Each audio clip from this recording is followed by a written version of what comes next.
Welcome to another episode of Chef Ramon. Thank you all for voting on the paella, which paella you like. So I posted 3 different ones that we have in Spain. Valenciana, which is just with meat, the original one. Then we have a mixta, which is from Mallorca, which is fish and seafood and meat.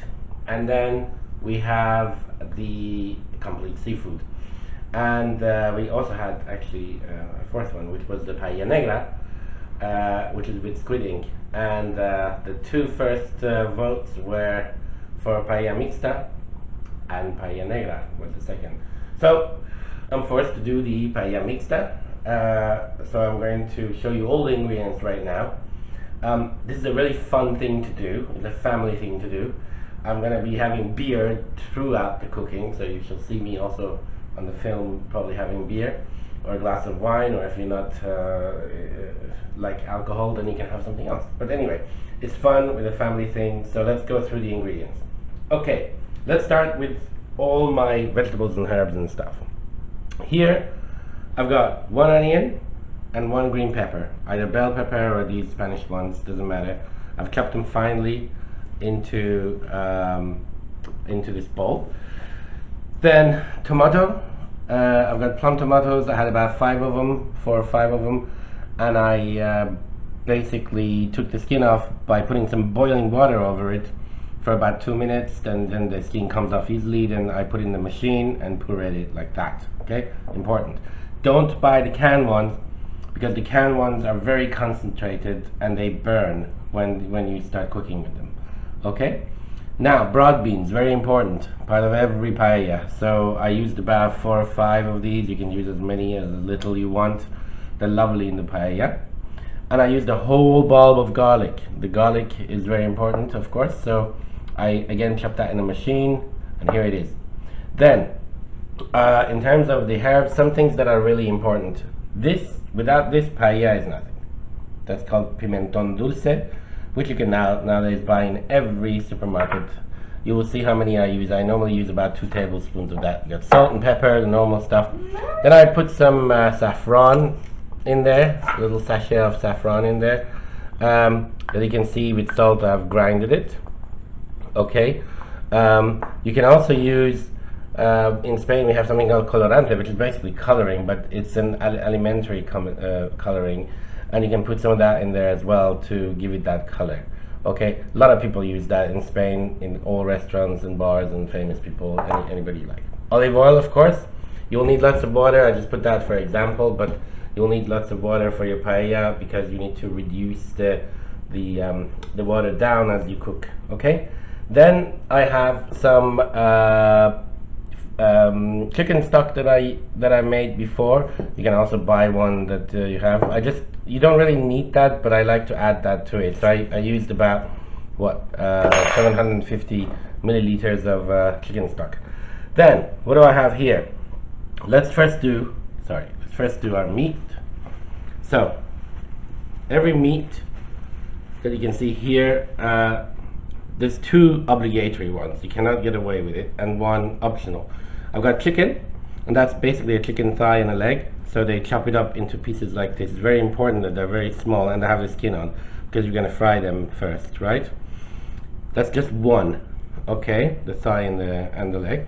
Then I have ribs, and you have to chop them. Ask your butcher to chop it like that, or do it at home. That's about 1.5 rib, small ribs. Okay, very important for the taste. This is rabbit. Not everybody likes rabbit, but as we live in Mallorca, it's obligatory, so we put it. This you don't have to put, but the chicken and the ribs are very important. Then we move on to our fish. Okay, let me just take that off. Fish, you can put anything in it, but I mean, the general rule is you put some rings, calamar rings. You have to, I've got some nice raw prawns here, because we live in Mallorca, so we're lucky we can get them. But if you have it frozen, I tell you, put it at the very end on it, okay? And then I've got some fillets of white fish here. You can use any white fish, which I'm going to chop into pieces later for putting into paella. So that's my combination of fish. Then it is not the season for shellfish. As you know, all the shellfish are only available fresh with the months with R in it, and as we are not in one of those months, therefore we've got some shellfish that I bought earlier frozen, and I've just put some water on it, and they're there. As you know, if you do it fresh, if these are closed, they're fine. If they're open, you throw it away. Okay, it's very important. So you will see what I'm going to do with all of that. I'm going to be cooking for you outside, but I've chosen a day which is cloudy, so hopefully it doesn't rain on the paella, but we're going to have some fun cooking with that. Okay, see you in a bit. Okay, so I'm going to show you the equipment a bit. First of all, the paella. They come in different sizes and shapes and metal. The best one is to use not Teflon. Definitely don't use Teflon, because that's not a very good thing to use. So use the traditional ones, either the metal one or this one. The metal one does go rusty, so I prefer sometimes to use this because then it doesn't go that rusty. Okay, so what is the thing? This is a 50 centimeter diameter paella, which serves about I would say between 8 to 10 people, depending on how hungry you are, or 14 tapas. If you were just doing little tapas, then it would serve 14 tapas. The other important thing about a paella is the handles. Believe it or not, the other ones have 2 screws here with the handles, and that's how the Spanish we measure the water level, and I will show you what happens. So as soon as the water has boiled and is below this level here, you're ready to put the rice in. Okay, you will see that in a bit when we start cooking. So that's our measurement, believe it or not. So we don't actually measure the water, so we fill it up, and when we cook our meat and stuff, we fill it all up. We let the stock cook and evaporate, the water evaporate, and as soon as it gets to that level, then we are ready to put the rice in. Okay, now I'm going to show you the other thing. So it's very important, first of all, that the paella is very level. What I did before is I put some water or olive oil, whatever you want, in the middle to make sure it's very level. Why? Because once you put the rice in, you do not stir anymore. If you stir the rice once the rice is in, then unfortunately you will have all the starch release and become sticky. So it's very important it's straight and it cooks evenly everywhere. Not everybody has these, but you can buy them. These are heating the entire pan very evenly. It is very important that all the pan is hit evenly because you're not stirring it, therefore it has to cook everywhere. Okay, these come like this, or you can buy them that they hook up to your gas hub if you have a gas hub. If you have a electric hub, one of those fancy ones, perhaps you have to find a paella dish that fits the size, that covers the entire bottom area. Okay, that's a stand for it. I bought that. It's also available almost everywhere, at least in Spain. I don't know where else you can buy that, but if you need it, we can put some links on our YouTube channel on Amazon and you can buy them. Of course, then I've connected it to a gas. Okay, and the gas is my supply for the cooking. I've got 2 levels for adjusting the temperature, because I first start on low heat and then I go on medium heat to start it.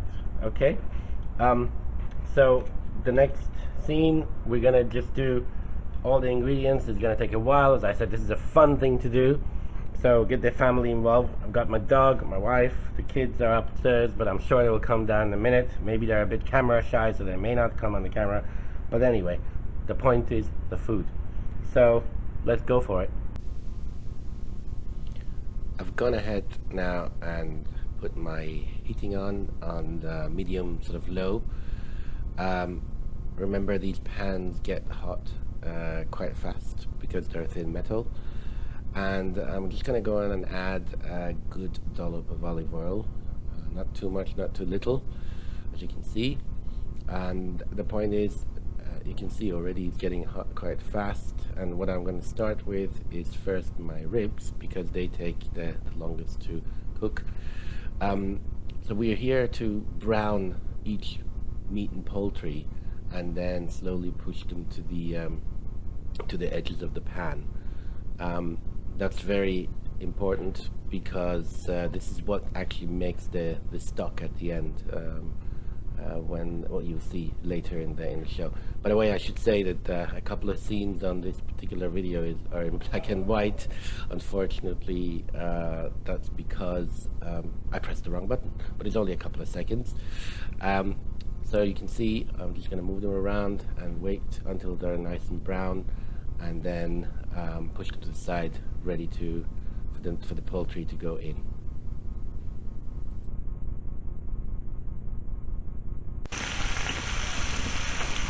So you can see my ribs are nicely done and brown. I'm going to put them to the side like that. Then I'm going to start with my chicken and rabbit.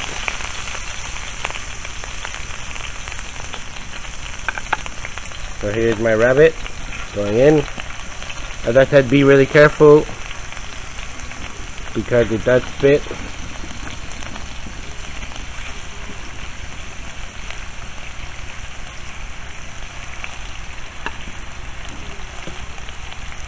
Very nice. All of these pastes will go into the water that we're going to put in later, and it makes the beautiful stock for the paella. Okay, now you can see my chicken and rabbit is nicely done. I'm going to put them to the side as well, like the others.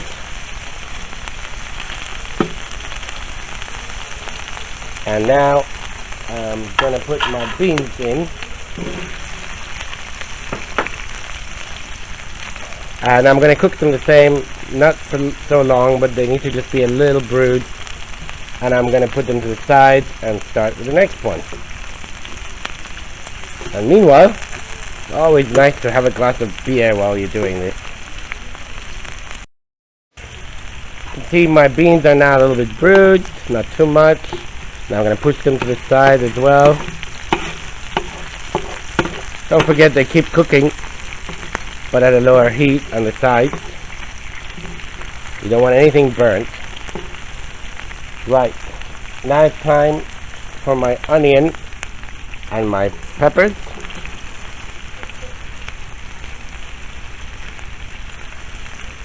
You definitely don't want these to go brown, so you gotta watch it, make sure they don't go brown, and again, once they're done, you push them to the side for the next stage. We have now our onions beautifully done. Now we're gonna also pile these up to the side.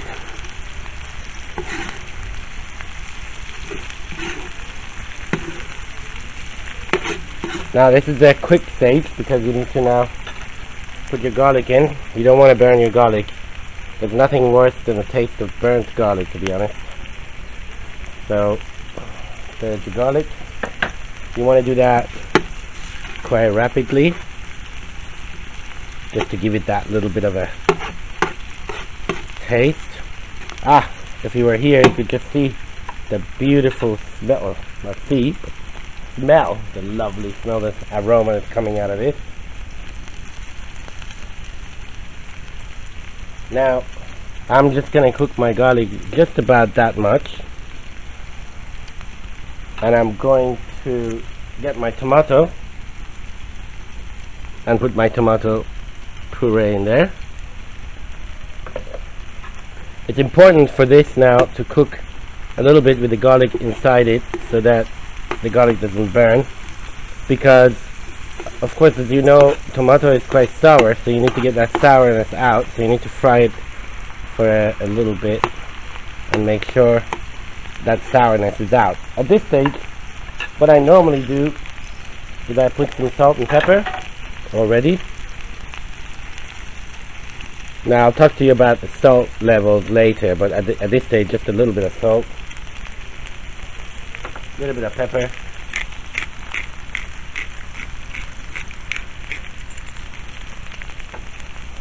and I keep frying it until the tomato is at the right level. Okay.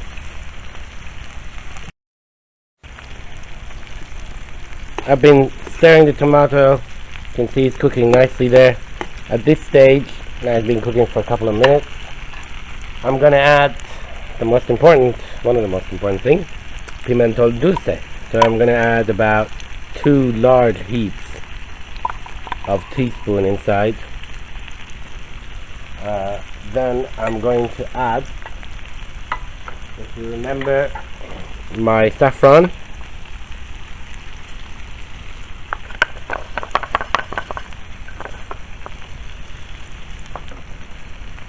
And I'm going to add a little bit more coloring. You can put, you don't have to do that, but it gives it a nice color. Then I'm going to stir that in. What you don't want to do is fry the paprika, the sweet paprika, too much, because it becomes bitter. So you just want to fry it a bit. And at this stage, what you do is you bring everything together. So you can see now we're bringing everything together, mixing it all up, and that is the base of most of the paellas, of course, except the black paella, and that gives you a beautiful base to start now doing your stock with. Right. You can see I'm on a kind of a medium-low heat, so I don't really want to burn anything. You can adjust that when you put the water in, right? So now I've got a beautiful base set up here. What I'm going to do now is basically add my stock. If you remember, I had some stock, so here's my stock, and I'm going to add water, and a lot of water. Why? Because I'm going to reduce that water all the way down. That takes about an hour or so. Okay, so you can ask how many liters, but actually it doesn't matter, because as long as it's above these handles that I showed you before, then you're fine. Then you just want to stir it a bit, and then basically you leave that to boil, and I come back to you for the seasoning and adding the fish. So my paella has been boiling for about 40 minutes now. You can see it's reduced just below the handle. Okay, and it's ready for me now. The most important part is to season it. And remember, rice absorbs salt, so you need to put a bit more salt than you think. So what you keep salting it now, stirring it, seasoning it, and making sure that it's got enough salt. And it needs to be actually a little more than what you think, because the rice will absorb the salt, because nobody wants to have an unsalted paella. So I'm just gonna stir it, taste it.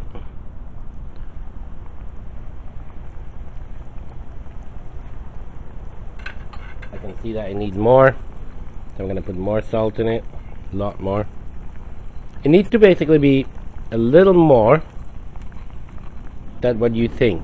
So if you taste it, it needs to be a little saltier than you, just a little tad saltier than you probably would eat, and that would be your indication of whether it's salty enough or not. Okay, now I'm gonna go ahead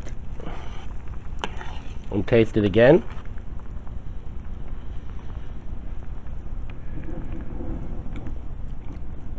Now for me, it needs just a little more, and that's it. Remember, just a little saltier than what you would eat a normal food. Now here is where you put your fish in. So remember, not your shellfish, but your like wonderful calamares. I've got some white fish chopped here, remember? Got those, I put those in. Okay, my gambas go in later, and my shellfish goes in later. So I give it a lovely stir.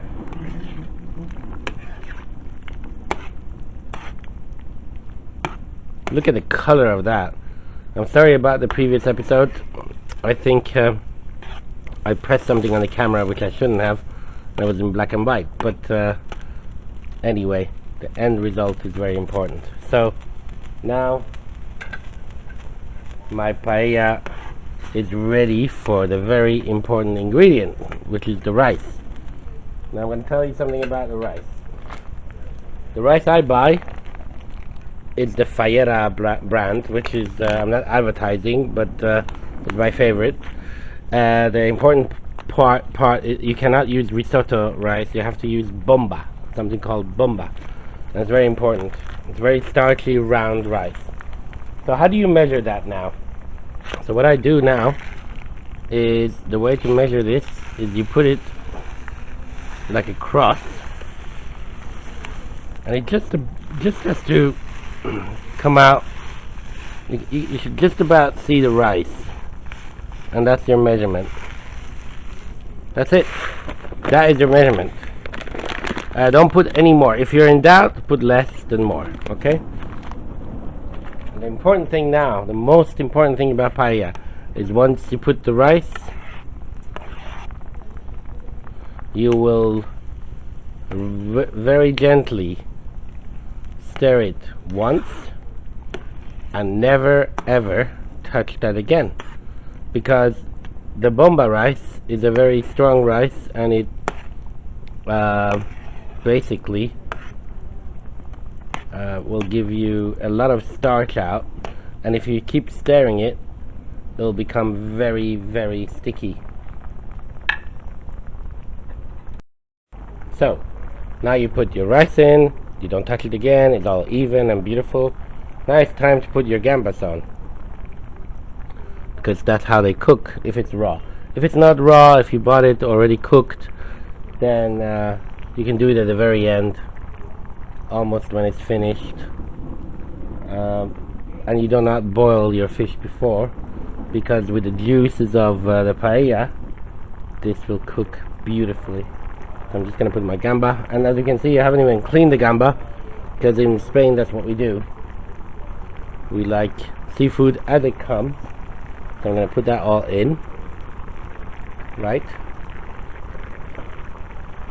Kind of a decorative thing. What you want to do though is, when one side is cooked, you want to turn them around so that the other side cooks, okay, without touching the rice, of course. I've got this on a medium low fire. Today is a bit windy, so I've got a bit higher. You don't want to be having it too high, because then you burn the bottom. Right, then I've got my shellfish, so I'm going to start putting those in. Okay, remember, if they were fresh, they would be all closed, and if they're not, then you put them in at this stage and they'll be lovely. So I'm going to go ahead and put them all in.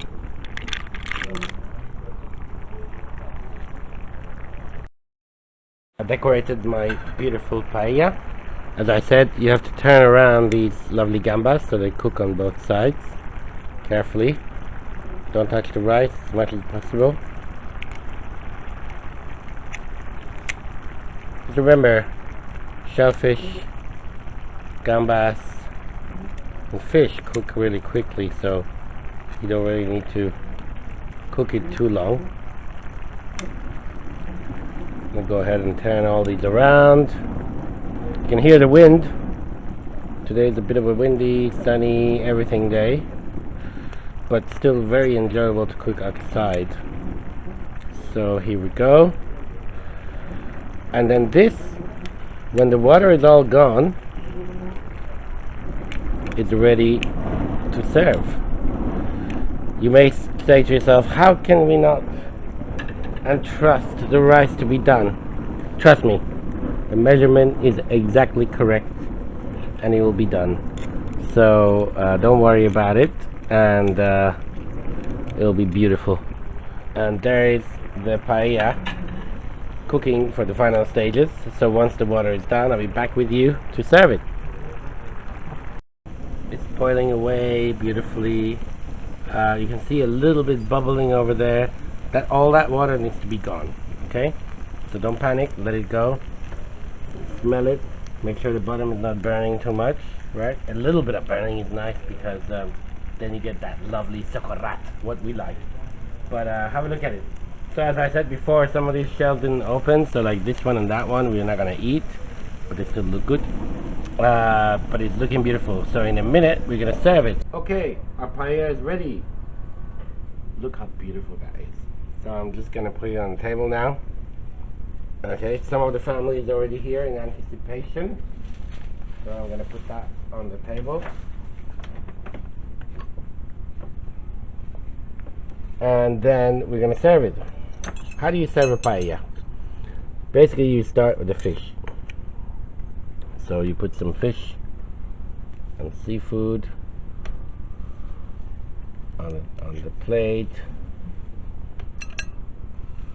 You put a lot of it, as much or as little as you want.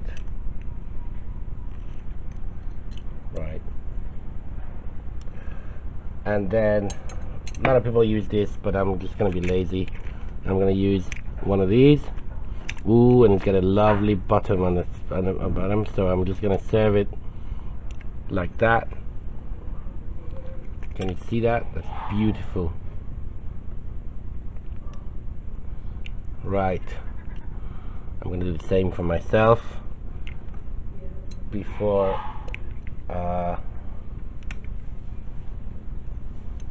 we have a tasting. So, bit of mussel, bit of the seafood, bit of all the stuff that we love.